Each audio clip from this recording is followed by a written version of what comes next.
तुम्हाला जर तुमचा मित्र, तुमची मैत्रीण म्हणत असेल की तुझ्या तोंडाचा घाण वास येतोय, तर लक्षात घ्या तुमचं पचन चांगलं नाही. सकाळी झोपेतून उठल्यावर जीभ जी आहे ती आरशामध्ये बघा.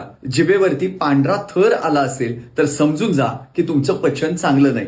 बऱ्याच वेळेला डॉक्टरांकडे गेल्यानंतर आम्ही तुमची जीभ बघतो आणि त्या जिभेवर पांढरा थर असेल तर आम्ही समजतो की तुमचं पचन चांगलं नाहीये.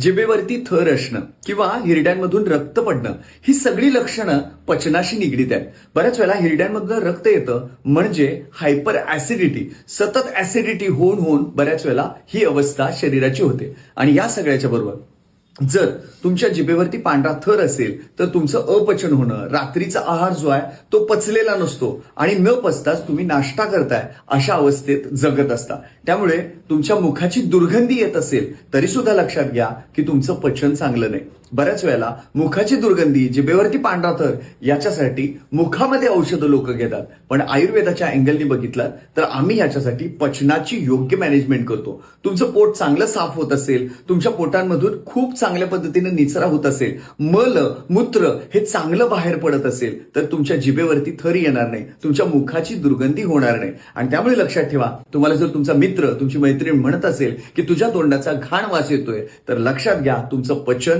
चांगलं नाही. जवळच्या आयुर्वेदिक वैद्याचा सल्ला घ्या किंवा खाण्यापिण्यावरती थोडंसं कंट्रोल जे आहे ते 100% ठेवण्याचा प्रयत्न करा.